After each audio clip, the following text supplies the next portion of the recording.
from Chicago. It's a Live from the Heartland show with Katie Hogan and Michael James. We welcome you to what we have been calling Heartland at Home during the time of the pandemic.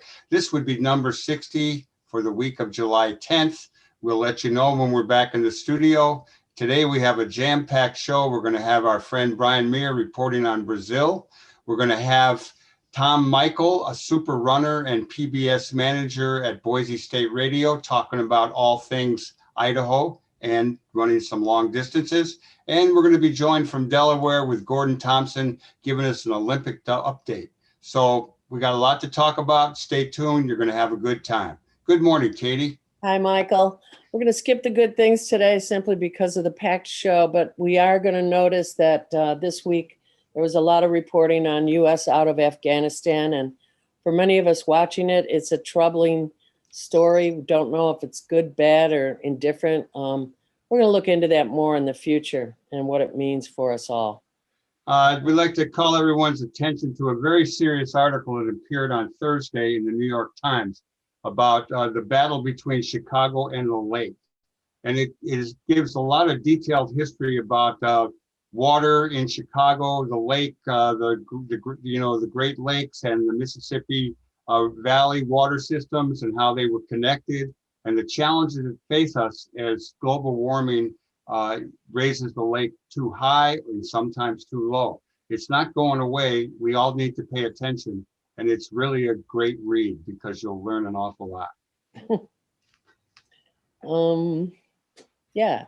So what it does talk about is the between the river and the lake, there's a problem of levels. And when one goes up, the other goes down. And if the river goes up and starts flowing into the lake where the way it used to, our garbage water will be in the lake. So a couple of follow-ups on last week's show. We couldn't come up with the name of a great new restaurant over at Pratt and Sheridan. We've been there and enjoyed it. It's called Samia's Latin Kitchen. And we're sorry we didn't name it correctly back then, but we're telling the masses now. And last week, our guest Ray Long from the Tribune really gave us a nice little segment on good things to see in Illinois. And what it reminded me is of a time I was coming back from South by Southwest on 55, which I think used to be 66 in the old days. And I went by a little town or into a little town called Mount Olive. And there you will find a beautiful grave site of Mother Jones, the great labor organizer who fought for the rights of the laboring masses. And she's buried there along with other miners from a strike. I think it was called I'm blocking the name of the Battle of Verdun.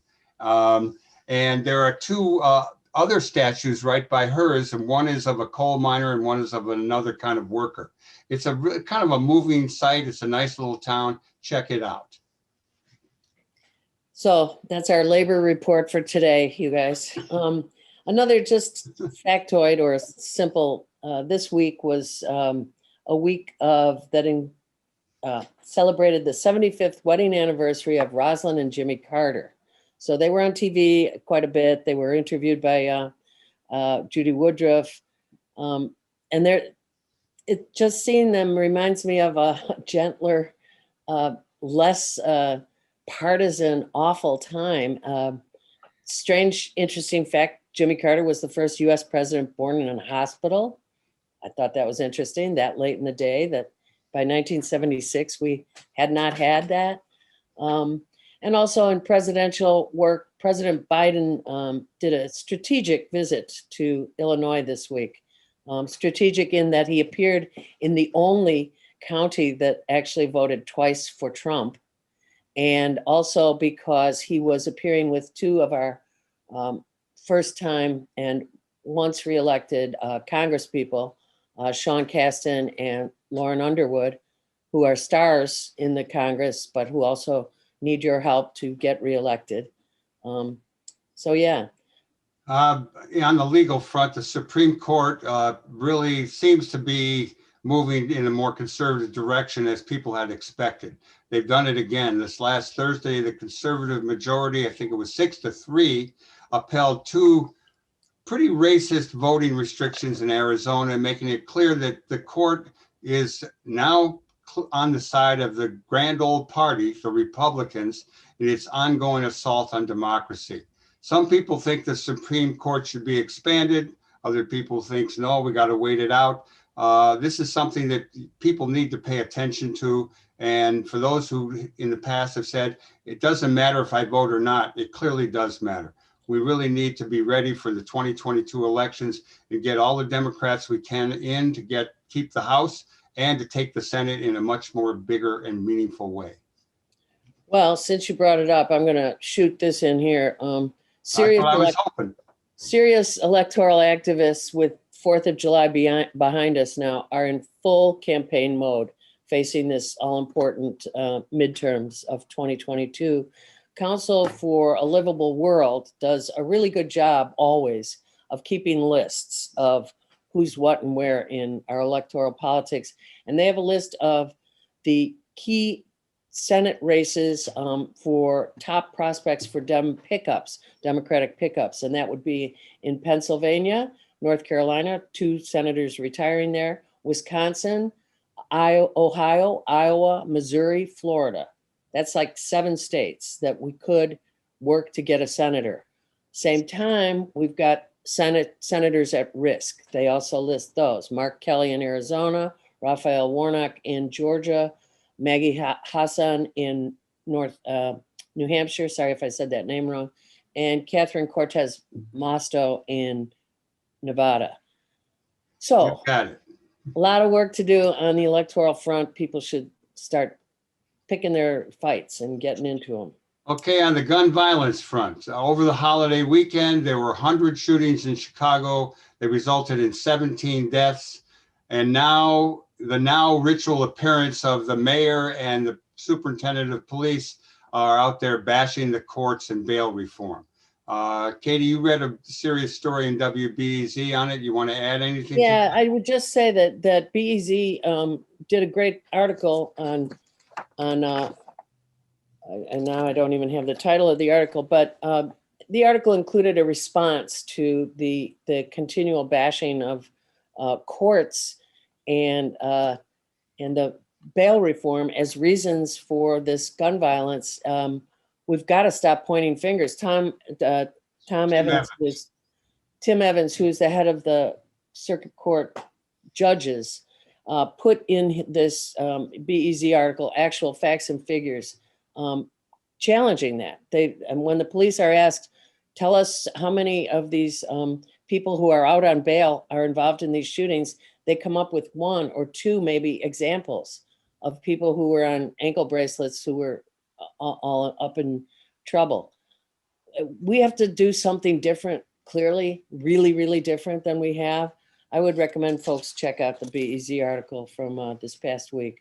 Okay, Katie, you and I did a lot of running together back in our earlier days, and we ran along the lake and we ran along some wonderful tracks. We also knew that a lot of runners, in high school weren't able to find a place to run in the winter. They would run indoors. Tell us about a new addition to Chicago's athletic facilities. I'm just so pleased that something happened this week that is good news we can tell you. The new place that just opened this week is at Gately Park, which in my youth we called Gately Stadium, where we would see Friday night football in the fall. It was good memories. But my good buddy Conrad Whirl, who passed last year of COVID, who was a lifelong community activist and one of the founders of the Inner City Studies program of Northeastern Illinois, has an indoor track named after him. After he, as a track star himself in high school, ran the hallways of Hyde Park Academy, as it were, because there was no indoor track on the south side for him to use. Now it's a 3,500 seat situation. They're sharing the space. A spiffy new space. A very spiffy space, and they're sharing it with After School Matters, which is going to make this their primary location now, or their headquarters rather. After School Matters has been one of the working programs for the last couple of decades on our south and west sides, also on the north side when we had it. So yay to the south side and the new Conrad Worrell track. And all the future Olympians that will come out of Chicago. Amen to that. Okay, on another front, speaking of health, as vaccinations go, we're still Who was speaking of health? Who was speaking of health just then? well, running and stuff. Oh, okay. That's what I meant, staying in fit and healthy and Just enthused checking. and positive. But on a serious note here, as vaccinations go, we're still under what we need to safely enter number of vaccinations delivered in order to enter the upcoming indoor season. Yeah. There's really an income gap on vaccination, who gets them and where. WBEZ reported this week that the gap between, say, Northbrook, which is 81% fully vaxxed, and Dixmoor in the south suburbs, which is 13% vaxxed, this is not good. What do you need to get vaccinated is what we've got to say to people. There's a lot of criticism of efforts by the president going to door by the right wing, calling it fascists and stuff. But we got a problem nationally, and in Chicago, where a lot of people are vaccinated, we still have to do a lot more work. Amen to that. So we're going to take a break as we bring in our first guest. You are listening to Live from the Heartland, the Heartland at Home edition on WLUW 88.7 FM. Chicago Sound Alliance. Stay tuned for our first guest, which will be Brian Mier. Welcome back, Brian Mier. So glad to have you with another report on Latin America in general and Brazil in particular. I know you always have some pretty heavy-duty insights and observations to make as a true journalist. So let's just let you launch. Let's first ask him, since he came back for a visit to the homeland here up there in Chicago, he's been traveling around the States, and I'd love to get your take on what you think of the U.S., of Chicago, of Ithaca, of Syracuse, and anywhere else you might have been, and how that contrasts to your life down there in Brazil. Well, I haven't spent this much time in the U.S. since the 1990s, right? Wow. And so some of it's kind of shocking. I think just looks like a lot of people in the US have just lost their minds completely in a bunch of different ways, Like I was in the supermarket yesterday and I saw they're selling dark chocolate hummus, I'm just like wondering what's going on, this consumerism, like I want to get some. You can't get, in my neighborhood where I grew up in Chicago, you used to be able to get all these really good German beers on tap and things like that. And now it's all microbrew. It's all like IPA, which to me tastes like you're sucking on a pine cone after drinking about 3 of them. And, it seems like in the post-industrial era in the United States, the only thing really moving the economies of all these cities I've been to is like the real estate industry and real estate speculation. So it's just outrageous that, it's outrageous. I grew up in a neighborhood that was a working class neighborhood at the time on the north side. My father bought our house in 1976 for $30,000, and it was recently sold for like, $2 million. Long after my family lost. Too bad you didn't keep the house. Yeah, I know. It was a long story, but it would take a whole time to explain. Yeah. Right. So yeah, go ahead. Sorry. Well, we could get back. That was an interesting thing that you said, that the whole country seems to be running on real estate. There's other things that I was thinking you were going to say, and that escaped me now. So I won't go there. No. No, I know. It's my 70-year-old brain. Okay, after your impressions about your old home, the U.S., let's go back to Brazil and what's going on there. We just finished doing a report right before we brought you on our situation with COVID and the gap between those that have and those that have not is actually showing up with vaccinations as well. What's the situation in Brazil now with COVID?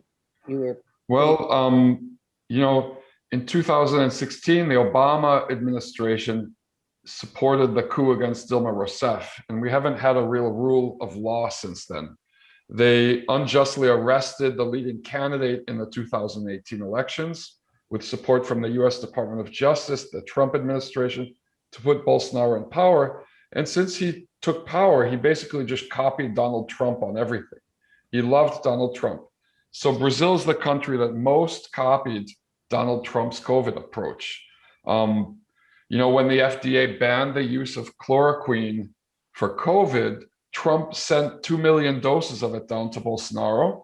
And Bolsonaro government is still insisting that you don't need to wear masks, you don't need to socially distance. And, you know, if you take chloroquine, you'll be cured. And so there's still 2,000 people dying a day in Brazil. Brazil has about 2/3 the population of the US. And there's this ongoing Senate investigation into corruption in the vaccine policy, you know, and they found out that the Bolsonaro administration paid a holding company in Singapore 10 times more than the price per dose that was listed for this Indian vaccine that hasn't even finished third stage testing yet, called Covaxin, and that they were just kicking back money. And so yesterday, and the people who were running the health department this time were the military, because Bolsonaro appointed 17 military generals to top cabinet positions.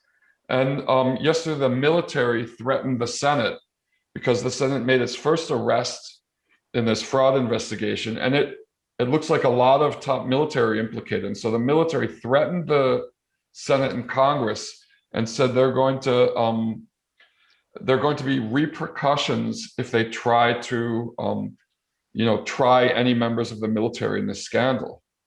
And they already supported they already threatened the Supreme Court in 2018 on the eve of Lula's arrest, you know, which caused one of the Supreme Court justices to flip her vote so they could open an exception to the Constitution to arrest him before his appeals process had tried out and remove him from the elections.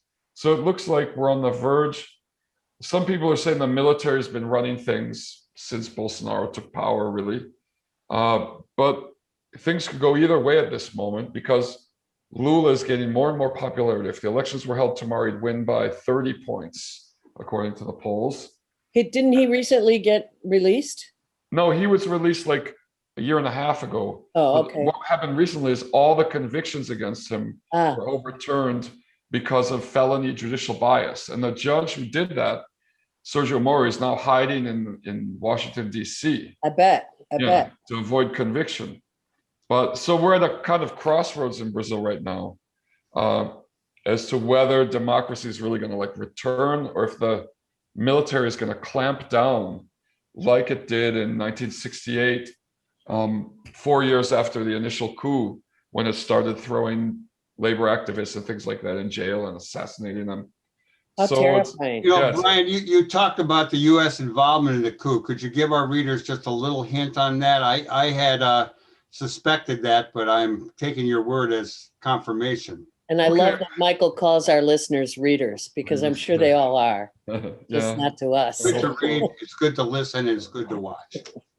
Well, there's a law called the Foreign Corrupt Practices Act, which any country that enters this treaty related to Foreign Corrupt Practices Act opens autonomy within their, you know, territory for the FBI to act on corruption investigations in partnership with local prosecutors. So this anti-corruption operation called Lava Jato, or Operation Car Wash, started in 2015 as a partnership between the US Department of Justice and a small group of local public prosecutors in a city called Curitiba, where none of the crimes Lula was accused of had ever taken place. So we now know through leaks that were revealed by this hacker. First of all, the DOJ has been publishing information on its website about its partnership in Lava Jato since 2015. It was never a secret or anything. It was just not mentioned in the US media very much, or ever really. They collected over $3 billion in fines from Brazilian companies in the Southern New York court district through this Operation Lava Jato, or Car Wash. The DOJ was involved in it. So the partnership is public knowledge. But when this hacker uncovered 6 terabytes of social media conversations between the prosecutors and the judge, some of the things they uncovered was that a group of FBI agents, 16 FBI agents led by Leslie Bakshi's, was meeting illegally, according to Brazilian law, with the prosecutors every 15 days for 5 years, including the time that Lula was elected. And the subject of the meetings was like advice on how to put Lula in jail and guarantee that the Workers' Party wouldn't come back into power. So now there's a Senate congressional inquiry led by Hank Johnson from Georgia, signed by like 20 members of the Progressive Caucus to the DOJ, demanding that they clarify their role in Lula's imprisonment. So that's the short version of the answer to that question. What's curious about that is that it was the FBI instead of the CIA, who usually does, out of country baloney. Well, on the day Lula was arrested, the prosecutor, Dalton Doligno, sent a message on Telegram to all the other prosecutors saying, this is a gift from the CIA. So we're pretty sure the CIA was also involved, but I don't have the material proof that the CIA was involved, but there's a mountain of material proof that the FBI and DOJ were involved. And in fact, those Telegram messages have been admitted as court evidence in Brazil by the Supreme Court. And so it's actual real material evidence, the DOJ involvement and FBI and all of that. Brian, you did mention Lula and that if he ran today, he'd be 30 points ahead. Just a little bit more on the kind of divide and who, what ethnic groups, what regions tend to go left, and what are our real chances down there for some change, even with the FBI and the Department of Justice helping out the bad guy? Well, the key is just that there's fair elections next year, so I think it's important for Americans to pressure their congressmen, to deepen the investigation into DOJ and also to guarantee that there are free and fair elections in Brazil next year, because Bolsonaro is threatening not to respect the results. He's trying to turn it to paper vote, which would be ridiculous. I think that's really the key right now. So Brian, given that we're moving on to our next guest real quickly here, can we ask if you would give us advice on what would be good news sources for people, our listeners and viewers, to know in order to stay abreast of what you've just told us, not just Brazil, but all over Latin America? Do you know of? Well, okay. For Brazil, there's Brazil Wire. It's a website that I'm the co-editor of. We've published over 100 articles about US DOJ involvement in Lula's political imprisonment and Lava Jato. And now I'm going to pull up the name. There's an agency from Bolivia, which is run by the Bolivian coca growers union. It's called, hold on, I just gotta. That's all right. It's called Kawashan News, and it's in English, and they have video, and they report about other things around Latin America. Kawachun News. There's Venezuela Analysis from Venezuela, which I recommend a lot. What's that? And Venezuela Analysis. Okay. And in general, I work for Telesur. So for TV news, I recommend Telesur English. Yeah. It's sponsored. It's a multilateral news station, 24 hours, that was established by Hugo Chavez as a socialist alternative to CNN. And it's funded by the governments of Argentina, Bolivia, Venezuela, Cuba, and Nicaragua. And so for another take on Latin America, that's a good place to watch TV news. Well, these are good tips, because I just got a new smart TV for Father's Day, and it allows me to look at Al Jazeera and at Reuters and some news stuff that I don't usually get. They have a lot of little segments, and it just is kind of opening up my awareness of a lot of things. And I'm going right for Brazil Wire and Kawachun, however you pronounce it, Venezuela Analysis, and Telesur. This is great. Thank you. All right, cool. And just one more thing. The problem with a lot of left reporting on Latin America these days is that NED, the National Endowment for Democracy, has started funding pro US supported regime change arguments made by Trotskyist intellectuals. So there's all these Trots now infiltrating the left media, arguing why, like, Evo Morales was bad for the environment, why they need regime change in Nicaragua, why they need regime change in Venezuela from a left perspective. And it just confuses everybody. And I think it's weakened solidarity with the organized labor unions and social movements that make up the Latin American left. When are you going home to Brazil? And I want to know because we're going to have you back on when you gather some more news. Yeah, I'm trying to spend the whole summer in Chicago. Ooh, Great. well, But we might be back. We might be leaving in August. It depends. Great. Well, I hope to bump into you. Maybe we can make that happen. All right. Thanks a lot, you guys. Always you so remember the much. summer I worked as a busboy at Heartland Cafe. Well, who knows what will happen in the future? Yeah, exactly. Okay. Peace to you and yours, Brian. Thanks a lot. Thanks a lot, And guys. we are so happy to welcome back a Chicagoland native, the general manager of Boise State Public Radio, the NPR member station in Idaho.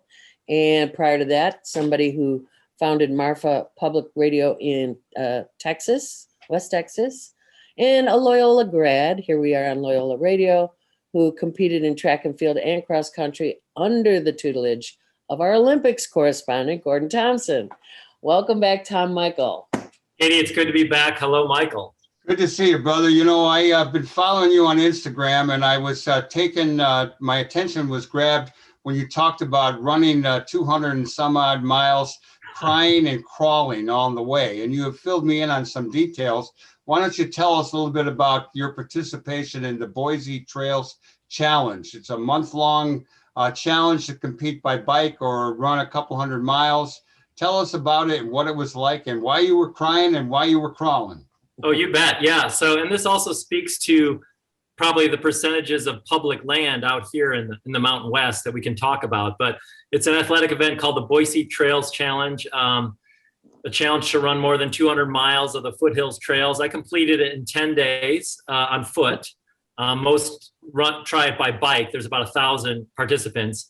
The fastest foot finisher was a woman who completed it in 5 days. And it's not the distance, it's really the elevation. They call these things Everesting when you get to the height of Mount Everest. Well, this was above that, cumulatively almost 40,000 feet of elevation. And there's a beautiful trail system outside of Boise that's protected. The city got land grants, the county got land grants to protect it. And so there's miles of trails. And it's one of the features of life in the West are these public lands. And, the crying and the crawling is because it's hard, especially in middle age, to do the pounding of running. But I was the 5th male finisher, really excited about that. And some of it's just logistics or wayfinding, and also taking some time off work, which I took some vacation to do. But running is great. Ever since my days at Loyola, it's an affordable sport. Anyone can pick it up. It's not for everyone, but for those who do it, it kind of focuses the mind. I'll tell you one quick story. When the pandemic started, I managed about 25 people. When the pandemic started, going out on a trail to run was out by yourself was one of the few places you could go. And it really helped to dust the cobwebs away and kind of focus the mind. So pretty therapeutic in that regard. Is there a community? I assume there is a community of trail runners that help one another stay on the trail and keep their spirits up, et cetera. I know that when we did marathoning, of course, that was part of it, was a group experience. And that's really true. And now social media makes it easier. Social media can be used for good or evil, as we all know. There's this app called Strava where you can kind of motivate yourself and give thumbs up to your friends who are out running. There is this great trail community, Katie, and there's this great story about a biker who was running out of water. And this other biker came along and got the filter out and scooped water out of the creek and kind of saved the biker. I remember some time this is pre-COVID, I was coming down from a hill, I totally out of water. And I saw a cyclist, and I said, I really could take a draw off your camel's back if you'd let me. I'm just totally. So there is this great community of trail runners that really want to protect it. and here's a point, political point about public lands. So if you look at all the state land percentage in the country, Idaho ranks fourth. It has the fourth most public land. I think the Feds own maybe 60% of public land. And it's one of those things that unites different groups. So you'll go to an event and you'll see people wearing camo, hunters and such, and then you'll see people wearing Patagonia brands, you know, bird watchers and such. And it's one of those few things that unite people politically here in Idaho and in the West. Wow, that's a really positive thing to hear. You know, long distance running is something I've never done more than a marathon. But you know, I always liked the stories and what I knew about the Tarahumara Indians in northern Mexico. I wondered if they were an inspiration to you and what you know about them. Yeah, you bet. When that book came out, Chris McDougall, I think his name is, he called it Born to Run. It kind of popularized barefoot running or neutral running. And he pointed to the Tarahumara Indians in Copper Canyon in northern Mexico. Right. For a long time, when I lived in Texas, I lived on the border of that community, Chihuahua, Mexico. And so the Copper Canyon was a place where a lot of folks from my region of West Texas would vacation. And so the Tarahumara, there's another name for that indigenous group that escapes me now. I think the Urami were excellent runners. They'd go up into the hills and make their hand sandals. There's a race every year now, you know, that a lot of the folks from the US come and participate in. And a friend of mine's going this year. So I handed off all my books about the Copper Canyon, the indigenous tribes there. But it's you know, the idea of the natural running, I think, was born there. You know, I first heard about them when I was in Mexico in 1962, and I had a professor who talked about them. And what he said is in 1932, the Mexican government brought members of the Tarahumara for the Olympic trials, and they didn't do that well. And what they said was it wasn't long enough, too short. Right. Yeah, when we were all running, when did they stop calling what you're doing ultra marathoning? Oh, right. Well, ultra running, distance running, you know, I'm a natural, as Coach Gordon Thomson, your Olympic correspondent, will tell you, I'm just a middle distance runner. But to participate in community events as an adult, middle-aged adult, you kind of have to get into long distance running. But yeah, we call it ultra running now, I think. Okay. So to switch topics for a moment, what about the heat wave going on out there? Are fears bigger than usual for a bigger fire season? Oh, absolutely. In fact, there's already a fire. I have a friend who just got off the Salmon River. He texted me last night and said the Dixie wildfire plume was pretty huge. I have a friend in public television who was supposed to fly in there to do some reporting and can't get in. So the heat wave is extraordinary. And I'm sure nationally you heard the stories about Portland, Seattle, Spokane, but even in Boise, which is normally hot, we were about to hit a record of 10 days in a row of 100 degrees. Wow. We had a daily record on Tuesday, 107 degrees. I had a flat tire. I was at the tire shop. I was standing out in the sun and I thought, this feels a little otherworldly. And, you know, the scientists have linked it to climate change. There's no doubt about that. We've got a cold front today. It's only a 97, but we're going to get back to the hundreds over the weekend. Jeez. Let's talk about the political divide in your state. I would think there are a lot more people of a liberal bent moving in from other places like California.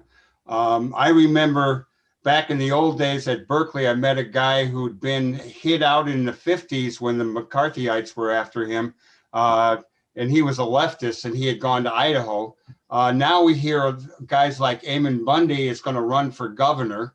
You know, and speaking of, you know, public lands, he's someone who wanted to use them for his own grazing, his own needs. Tell us a bit about the split and what's happening in Idaho. What should we expect? What are we looking forward to or looking forward to not looking forward to? Sure. Well, and a lot of people, Idaho is relatively a low population state. A lot of people describe it as center right. I think the difference is the legislators, especially in the House, in the state House, tend to be further extreme. There's something called closed primaries, which they have on the Republican side that they don't have on the Democratic side, that have kind of pushed people further to the edges. You mentioned California in-migration to Idaho, and that's certainly has been the story. Over the last 5 years, Californians made up about 50% of migration to Idaho. And I wouldn't say, though, that this is a left California or a right California. There's quite a lot of mix of that. And we haven't totally put our finger on it. But Boise's drifted a little bit, I guess, leftward. But this state has elected, Republican candidates for president for 50 years. Republican candidates for governor, I think, since 1994, when they had Democratic governors prior. So definitely politically has leaned that way. You mentioned Ammon Bundy. There's somebody who is very good at marketing in a lot of ways. He seems to be in the center of a lot of things, whether it was anti-masks, anti-vaccine. It is part of that, as you said, Michael, that sagebrush rebellion about ranchers, getting disgruntled about federal land policy. That goes back to the 70s and 80s.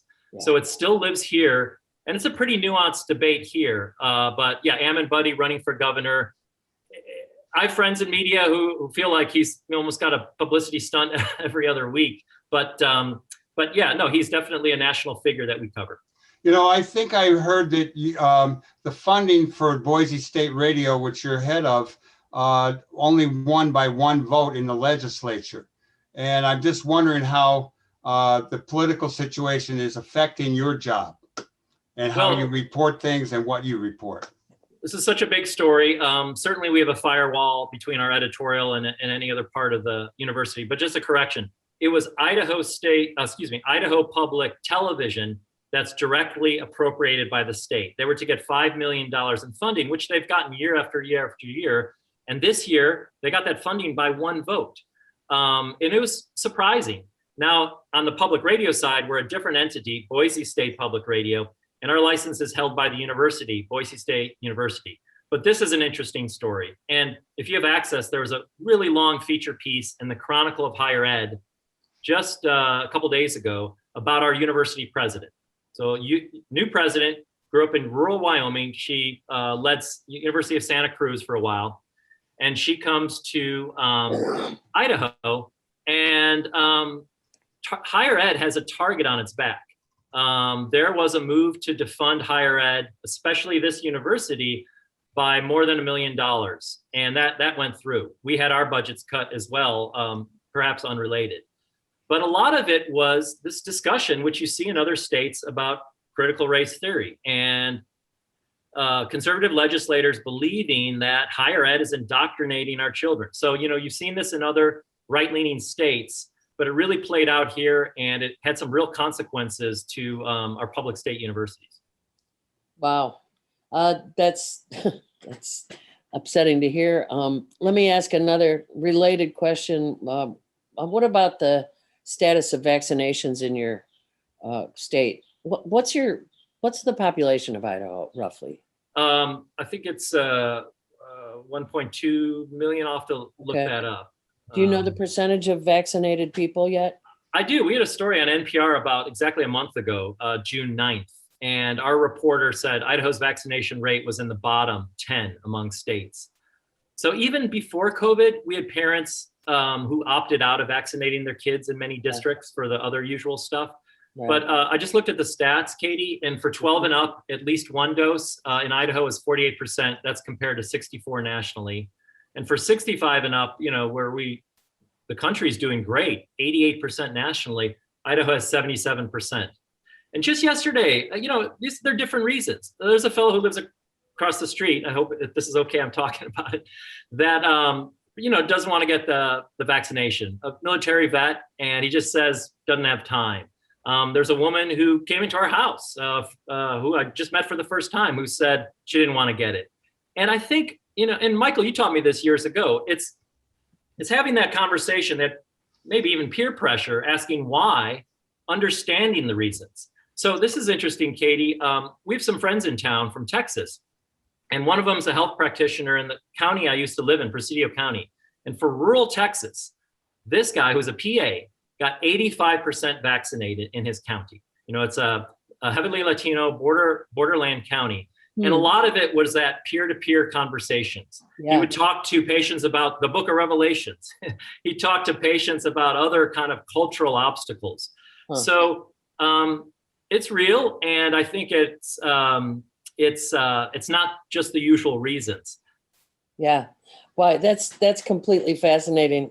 Thank you for that. And I think we're going to end this segment with a weed report.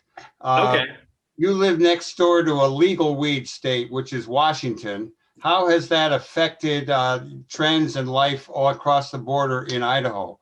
Are there police waiting on the border to bust people who go across? What's happening out there?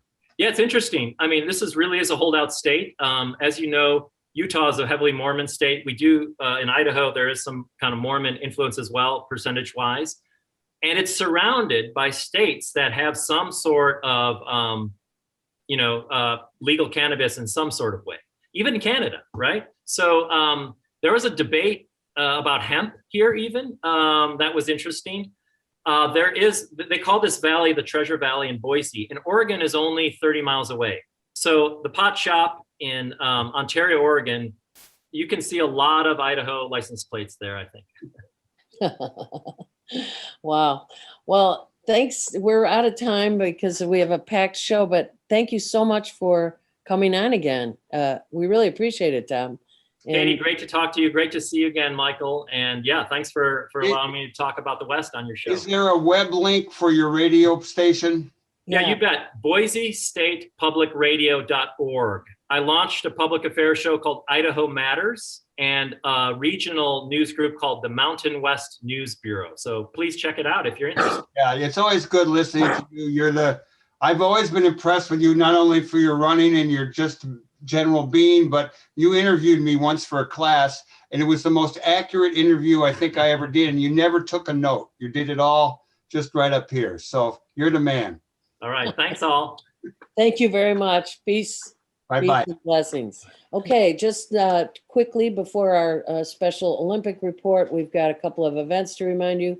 Today is the Flats and Sharp Music Fest, 12 noon to 10 p.m., Columbia Avenue at Sheridan Road. Also, for some of you, you might remember a beautiful man that was on our show and was a friend of ours forever, Dan McNeil. We lost him a year ago to COVID. And this afternoon at Rogers Park Beach from 3:30 to 5:30, Dan McNeil will be remembered and celebrated in song and word. Finally, the Rogers Park Block Clubs will be doing their second cleanup of the season today. For information on how to participate with today's neighborhood cleanup and how to join your block club, reach out to the Alderwoman's office, 773-338-5796. Here you are, Gordo, live from Delaware. Hey, what do you know, Chicago? Good to have all you guys in the Chicagoland area. Time to hear about what you think what's going on with the Olympics. This is your sports report for us. Well, Michael tipped me off. He wanted to focus on the disqualification of Sha'Carri Richardson, which I think is a real travesty in sports. Just a little bit of background on this young lady. Miss Richardson won the 100 meters at the Olympic trials in Eugene, Oregon, and then was notified of her natural mother's death after winning. And since then this competition was in the state of Oregon, where cannabis is legal, she, in response to being notified that her mom just passed away, had an edible, and then subsequently tested positive and is out of the Olympic Games. And this young lady, that's a crime for her to be out of the Olympic Games. A little bit of background. She's recently graduated from LSU, Louisiana State University, won the 100 meters. LSU won the team title at the most recent NCAA Outdoor Track Championship. And her coach is no rookie. Dennis Shavers has been around this business a long, long time and well respected. And so she's in good hands with a good coach and counseling. But let me just say that the International Olympic Committee, and then more importantly, WADA, which is the World Anti-Doping Agency, needs to get a clue by having this non-performance enhancing substance on the drug list. Yeah. So USA Today says Sha'Carri Richardson out because of positive drug test. Well, hey, this is a natural substance, isn't it? And when I think of drugs, I think of something made in the lab, pharmacological. And this absolutely is a mental health issue. And Katie, I'm going to ask you, since you're more up on this than Michael is, Katie, can you think of a avenue in business or entertainment or anything in the world where mental health is given the same equal play as physical health? Can you think of any? I don't exactly know what you mean, but I think no is the answer.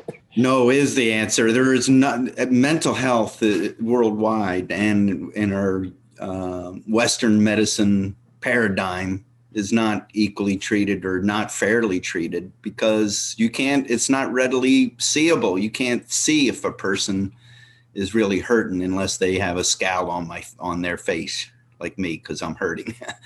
But you got to believe that when a person says inside, I need help, that they mean it, and that it's real, and that they should be consulted to a professional. And that when this young lady, Richardson, through the stress of losing her mom, ingested an edible to make her feel good or to make her feel, whatever,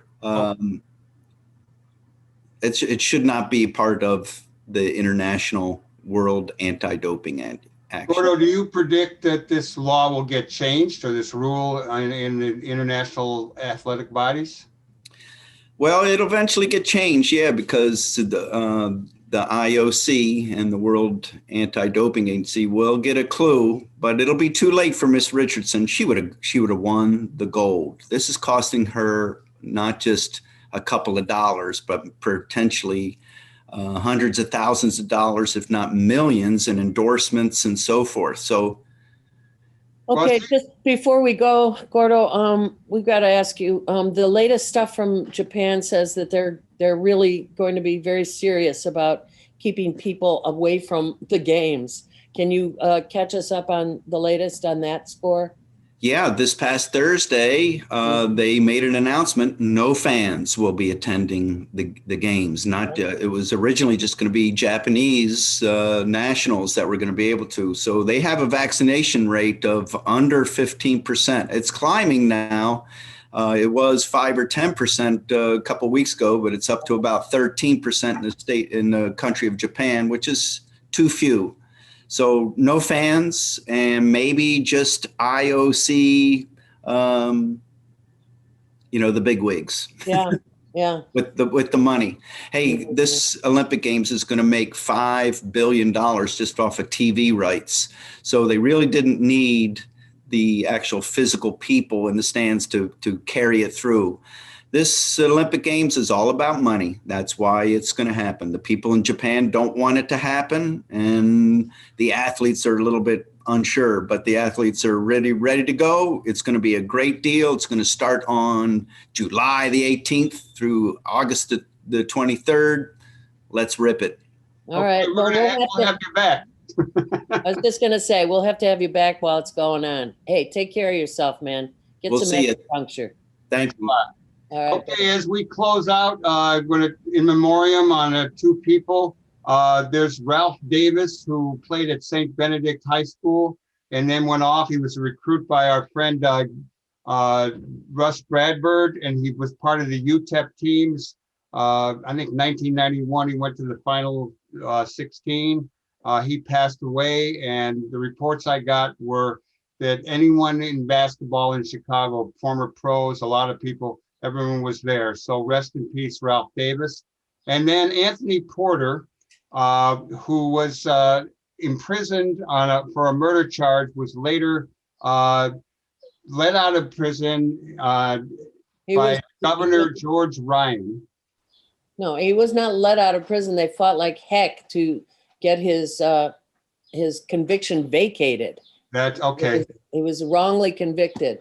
And his case is what George Ryan used to put an end to executions in Illinois. And later we had Anthony Porter visit at the Heartland. We actually had him the day he got out of prison. It was in 1999. He came to the Heartland and talked. Well, rest in peace, Anthony. I know it was a rough life for you.